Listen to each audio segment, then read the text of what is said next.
Hey guys, welcome back everyone to The Art of Making. This year, I'm very happy to have two podcast gondola episodes with a big thank you to the Skinnovation team for making this possible. If you're watching this on YouTube, you will notice the mountains in the background, the snowy mountains of Tyrol. Don't get too distracted because we have a very interesting episode for you today. We're going to dive into a bold idea. What happens when a serial entrepreneur decides to build a university from scratch? I have with me today Christian Rebernik, who is the co-founder of Tomorrow University. You've played leading roles within high growth startups, including N26, including Parship. What was the moment that you knew that for you education needed a reboot, and when did you decide I'm going to be the one who does it? So thank you. Pleasure to be here. It's my first time in the gondola, obviously, and We've heard that before. Magnificent here. Yes, I can imagine. So diving into why education. The thing is, I have no clue about education, to be honest. And I was also a big failure in school. So I'm a dropout of the university. In school, I was really bored, like hell. I never liked to do exams. It was not my thing.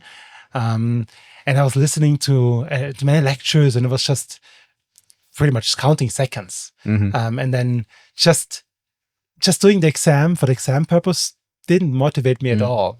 So that is more or less what was happening to me. But also, as becoming an entrepreneur, I found out that knowledge would have been very helpful for me, actually. Yeah. So I started to learn a lot of things myself.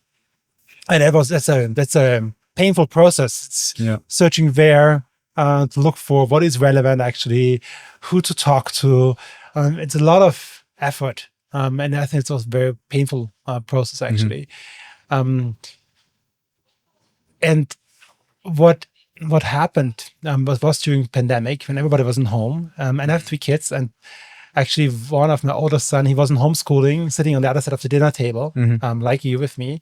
But he was watching a lecture about the Berlin history, about the wall. Very interesting story, actually. But the teacher was just talking for 50 minutes. And I was watching him every minute. He was getting smaller and smaller and smaller in his chair. And at the end, he fell asleep. Yeah. And I was thinking, oh, shit. That's 30 years ago that happened to me as well. And nothing has changed. Yeah. Nothing has changed.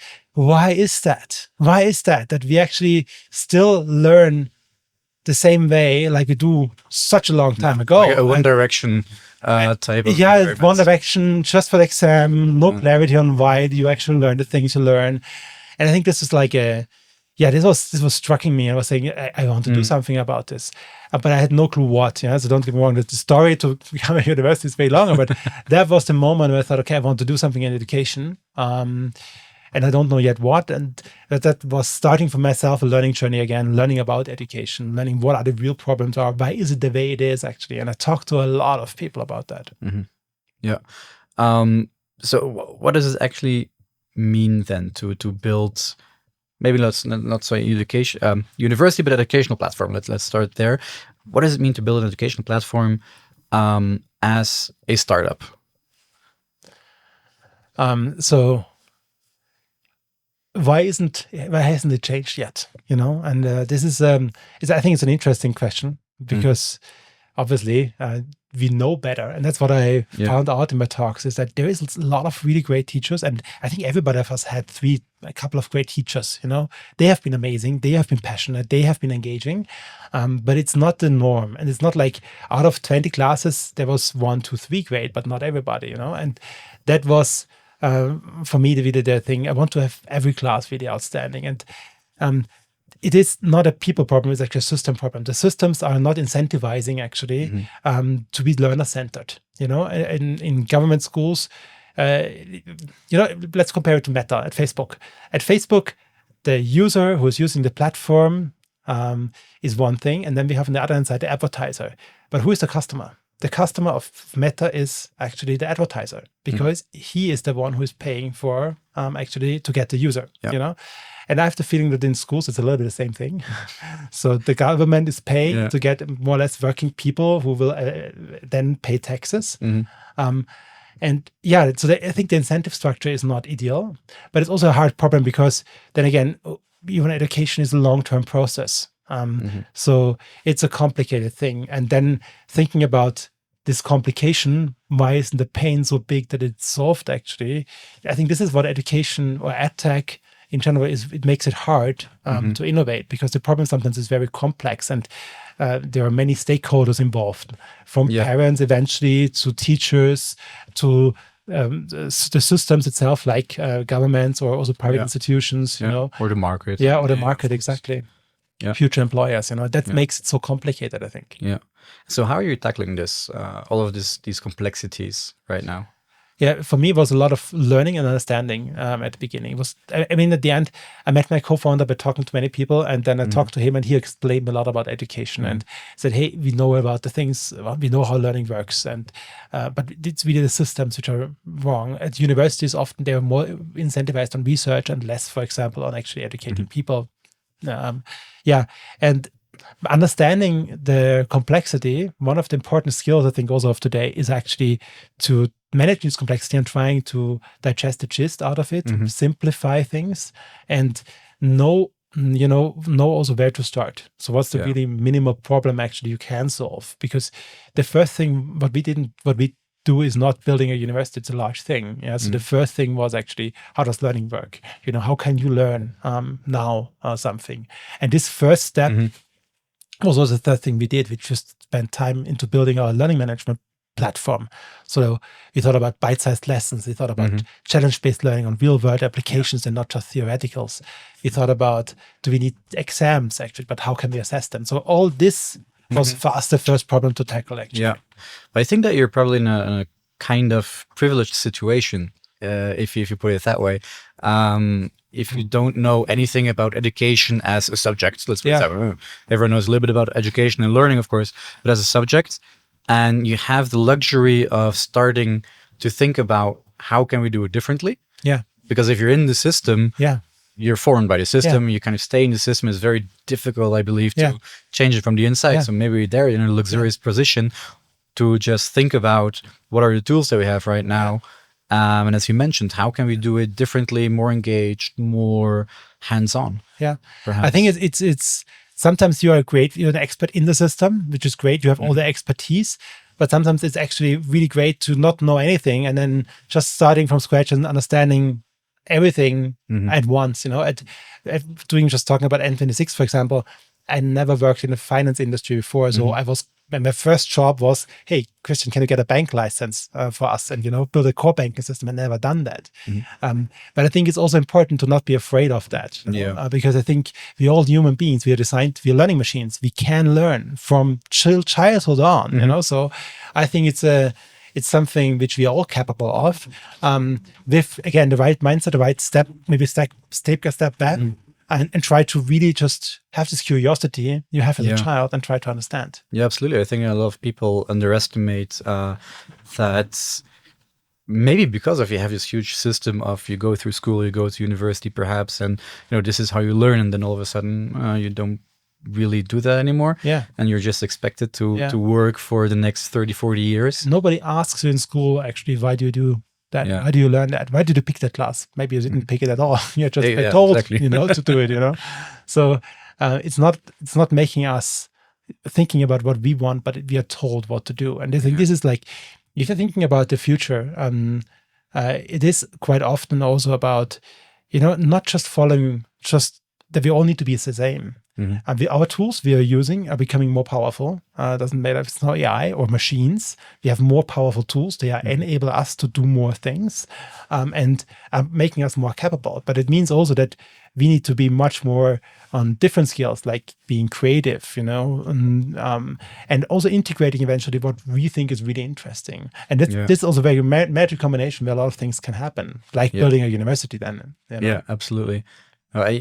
I remember that when I was 18, so even if you go through school and then you decide, so for me it was like the path, and then you go to university, and when you're 18 years old, you have to decide basically what you're going to do for the rest of your life. This is basically how the system is structured, right?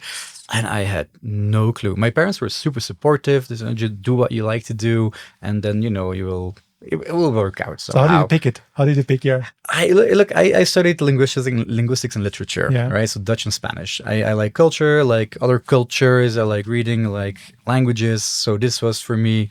This is what I like to do. Yeah.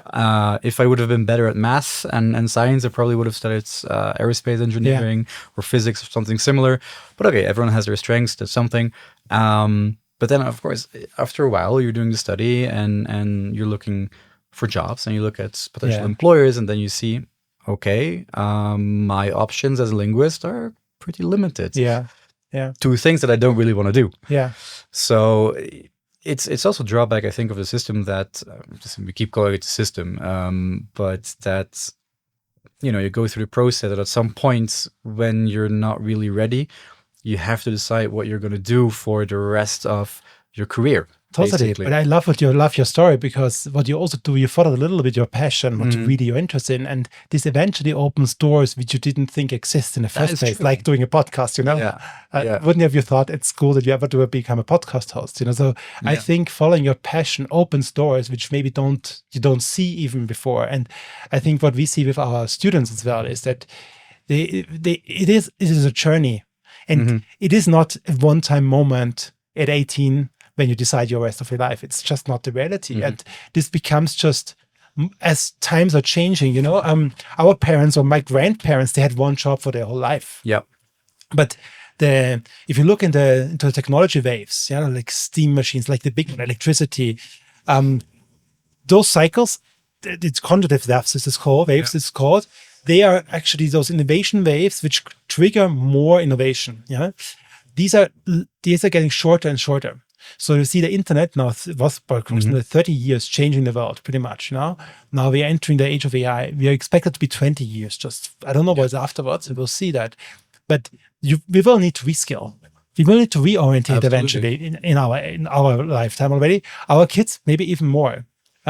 So I think this kind of, you're not set up for your life, and it's so much more important actually to think about from within, what's your purpose, what's really important to you, and then trying to learn the skills, develop yourself, and things will emerge from there. I'm very convinced about that. But you need also the tools and the possibilities to do that. And you cannot, it's very difficult to decide when you're basically still a teenager, what is the one thing that I want to do. Yeah.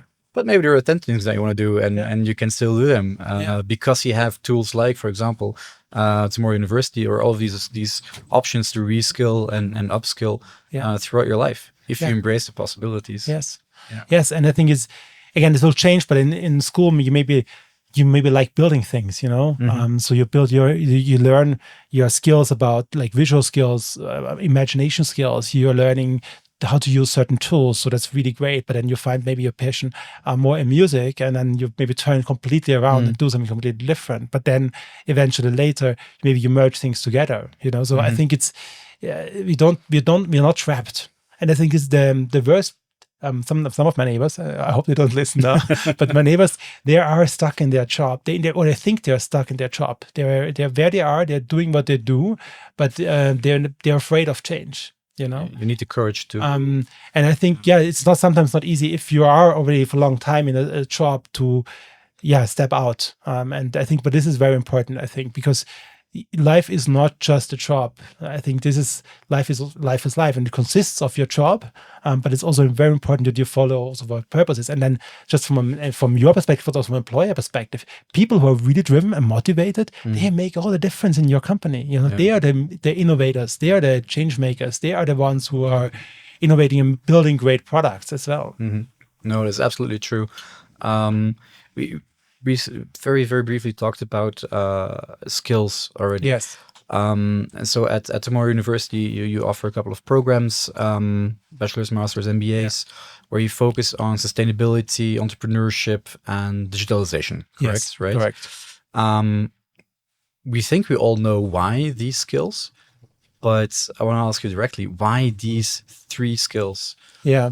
And so there's a lot of research around which skills are important in the future, and they are quite well also discussed and documented by the World Economic Forum. And out of that, they came a set of 21st century skills. So what are the skills actually in a like it's VUCA world, in a world where there's a high velocity, there's uncertainty, high complexity, and ambiguity. So a lot of things are changing, and we don't know actually what is happening. Just looking at the current political landscape, and there are different skills are important, and then we are focusing on those skills literally, which you need. It doesn't matter if it's now building a house or building a digital product or building let's say a humanoid robot, and for us those skills, and you mentioned it already, we think everybody actually in the future needs today actually technical literacy, because technology is one of the, it affects all of us, and it makes you a better leader, it makes you a better engineer. It's really important. The second part is about this entrepreneurship you mentioned. It's about it's about creating solutions, thinking, and it's about strategic planning. It's about understanding also businesses, which is very important. And then we have the topic of sustainability, because we live in we have planet around us. We are limited resources eventually. And this is very important for every company in the world, and in that regard, we have what we call also like soft skills, which are around like self-leadership. It doesn't matter if you are today mounting solar roofs. You need to be able to organize yourself. You need to be able to manage your calendar. You need to be able to lead yourself, get you up in the morning, and find motivation, find inspiration. Is really important. The fifth one is here communication. So it's about impactful communicating to customers, explaining things which maybe are complex. The world becomes more complex as well. And then the last one maybe is around emotional empathy, collaboration, because we are all connecting with other people, collaborating with other people. There are so many, most of the jobs are actually about collaborating, doing things together. So those are skills you need pretty much in every industry, I would say. And that's what we focus on those. We believe this will help you with the next job, but also with your career overall. Yeah, no, absolutely. And I mean, we're not reinventing the wheel here, and this is not rocket science. I think all of these things make total sense. And yet still a lot of the times, maybe not a lot of the times, but ever so often, you see that in companies or in startups that because of some of these things, be it communication, connecting alignments with co-founders, managing your people, that it still goes wrong somehow, even though we know, Totally. So how do you, so you mentioned challenge-based learning, for example. Is this one of the ways that you try to really ingrain these future skills in your students? Yeah, totally. So if you're thinking about building up competence, so it's not about knowing things anymore, because we have the internet, we have AI. It's tremendous what this can do. So it's not about knowing things by heart anymore. I think this is not so important. But you want to build real up skills. You want to be able to do a business plan. You want to be able to do a presentation or etc. So, and if you think about building up skills, it's one thing, yes, you need to build up that knowledge. You can do this, but then you need to apply it so that you internalize it. And then what we also say is what is really important for us is that you actually explain it to somebody else. So it's actually teaching. Teaching is one of the best ways of learning, because that's the moment when you reflect yourself. What is really important? What do I need to share about this? What I have learned, And then our students, they are becoming capable. So if you exit the university and you've done a financial modeling class, let's say that now, you have done business models. You feel confident if somebody asks you, hey, do that for that project, create a business model. Yes, I can do that. Yeah. If you not only did it for 2 exercises and then once on the exam, and then you forget all about it. Yeah, and that's happened with me so often. The classes I was just learning for the exam, but I never internalized it, and then you fall short pretty much. Yeah, well, I find it super interesting, because I think the both of us as individuals, I think we're on the different side of the spectrum, because I always enjoyed learning. Nice. Went to university, have multiple degrees, and still after exams, you study, you can memorize it, you can replicate it, and still afterwards, then because you have all of these exams, you crammed, and then you forget about it.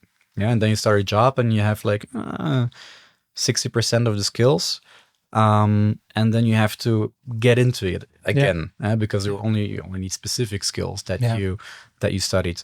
So I think maybe this challenge-based approach is something that I missed. Yeah. Perhaps. Yeah, me too. Me too. But that's what I did mention before. I was like then learning by myself a lot. Yeah. But on the job. So I was doing a little bit like that, but it was not curated. And for us, for example, when we talk about the teachers, the role of teachers also changes. They are not anymore the ones telling you information. For us, they are more like curators. They are picking what is the relevant learning journey, and then they are more like coaches or mentors who help you to find the right information to solve the problems, actually the challenges, which you have. And it's really scary for teachers because they're often, teachers, they are learned and taught that they need to have the answer. But if you have your own challenge, how should I have all the answers for you already? Yeah. So sometimes they're on the same journey with you. And that's really interesting because now you don't expect that the teacher knows everything, but he can help you on the process and the steps to find solutions. So it's a very different role, I think, sometimes. Which is also much more in line with real life, I think, or being an employer or a startup founder, where you have to figure things out. And you have coaches, mentors along the way to help you to actually figure out how to do something, how to build something, and what you're missing. Yeah. So it's this kind of, it's the connecting parts, again, and the empathy.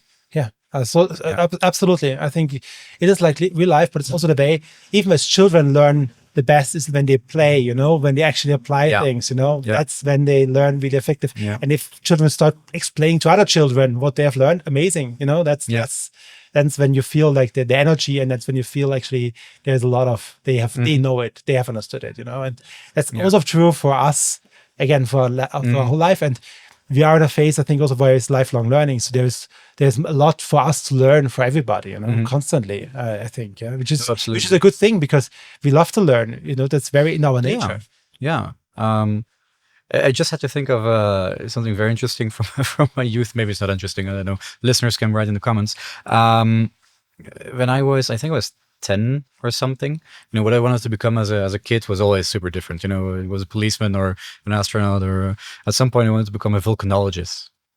Don't ask me why. And my uncle got in touch with the beginning of the computer, by the way, in the beginning of the internet. I got in touch with a volcanologist from, I think, Canada. Yeah. Sent him an email that already was wow at that time. And this guy answered. Yeah. And we had this very short email exchange. The entire classroom was, standing behind the computer to look, oh, wow, this email and what's this going on? Because the teacher had to translate, was in English. And one of the things that we asked, or that maybe the teacher asked, was very topical, I think, for 10-year-olds who don't enjoy school. How do you make learning enjoyable? Mm-hmm. And what was interesting is that the answer was, if you think of learning as a journey, then it will not become a task. No. And that stuck with me until this day. And I think that's very, very applicable as well to how you're structuring tomorrow university, I believe. Yeah, it's totally a journey. Yeah. It's a journey. Starting with why you do the things you do, which will change. You will learn new things, and it gets you excited, and you suck you into that topic, and then you pursue that and you learn more in that. It's a hobby, basically. Then, yeah, exactly. Yeah, it's like you said, you have multiple degrees. Why do you do it? Because you have a lot of interests, so you want to learn more eventually. And as I also explained, my options were limited as a linguist. Yeah, true. No, but it's true. I mean, I'm very curious, but I think everyone is very curious. You just have to find the things that you like and that you're interested in. Yeah. Everyone has interest. Yeah. Absolutely. Yeah. If you had to pick 2 or 3 skills, can be anything. It doesn't have to be sustainability, can be soft skills. If you had to pick 2 or 3 that you think will be deciding skills for anyone entering the workforce in the future, in the upcoming, say, 10 to 20 decades, what would these be? It would definitely go with curiosity. This really interest to learn. I mean, that's what I mentioned before. Tomorrow University or N26, it was this curiosity which was enabling me actually to understand the whole industry and trying to craft solutions. But on the other hand side, the best idea has no value without really great execution. And I think for that, it is sometimes you need to have a certain resilience. You need to do the job. You need to actually take the effort and you need to stick on it. So if you have just an idea and then just go for the next thing, you will not able to finish that. So I think this kind of resilience, I would say, is really important, that you actually follow through. Maybe it's great, a better word, I'm not sure. But follow through with things is really important, because then you can change a lot. If you're just curious, really trying to understand, seeking always. Because you may have different opinions, but if I try to understand you, I may learn something new, from that, But then the question is what I do with that, and that's the second part. Yeah, no, I think this not only goes for your career, but also for life, especially these days in polarized worlds. Yeah. I'm sorry to say it's a sidestep, but this polarization is one of the things which hurts me a lot. Is you are there, I'm here, and you're a bad person because you're part of that party or whatever. And this party is bad, or this whatever. Again, we're using this so much now. And I think this is really like what doesn't help us. I think it's really more, there's a reason why you are thinking that way. So what is that reason? Tell me, and this kind of curiosity, being open, is really important for society. Yeah. Unfortunately, we don't have time, but I think this was absolutely an interesting topic, and I hope that we can discuss this right after we finish this episode. You are a very curious guy. In 10 seconds, is there one resource for our listeners that you would recommend them to learn about education? Go to tomorrow.university. There we go. Thank you so much, Christian. Thank you very much, Maxime. It was a pleasure. Thanks for tuning in. If you like what you're hearing, make sure to subscribe to The Art of Making on the podcast platform of your choice. We're also more than happy to hear from you, so reach out through the EIT Manufacturing website, that is eitmanufacturing.eu, or find us on the usual social media channels. Take care and talk soon.